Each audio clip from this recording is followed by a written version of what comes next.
Welcome to this week's video tidbit. If you've missed other weeks, you definitely want to go back to my YouTube channel and subscribe to that, and you can see all of the different video tidbits that you have missed over the weeks. And we'll keep going every single week, so you'll get notified when I do a new video tidbit. So these are questions that come from my students. This question is, what is the language you use to explain to a seller that you are not going to be living in the home and that you are going to be subletting it to a tenant buyer? How do you explain that to them? Well, it kind of depends on how you found the seller.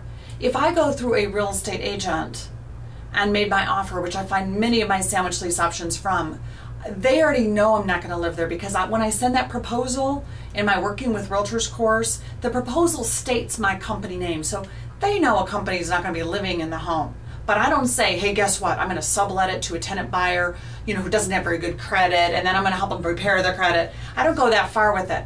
What I do is I tell them how I'm going to help them. That's what you always want to do when you're working with sellers, is tell them how you're going to help them or help the real estate agent.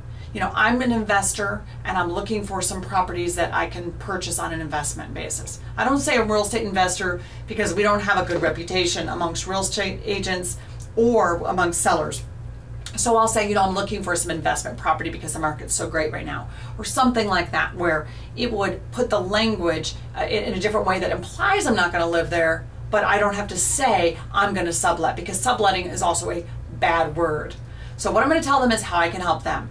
So when I call a seller, though, through say the newspaper or through Craigslist, I'll go through and I'll ask them some questions, and then at the end, sometimes I will just let them assume I'm going to live there and I'll tell them in person, or sometimes I'll say on the very end of the call something like this after I found out sounds good, the property sounds good, and at the very end I might say, your home sounds really good, is there any chance you'd consider selling it?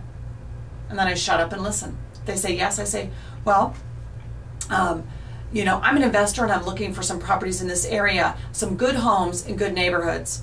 And I'm wondering if yours might fit into that. Is it a good home in a good neighborhood? So I've told them I'm an investor. That means I'm not going to live there, but I didn't say how I'm going to do it. What I've done is put it back on them. Tell me about your home. Hope that helps you out today with a couple of tidbits. To find out more about that, there's some more information in my book too that talks about other ways to handle those types of questions. Have a great day. See you next week.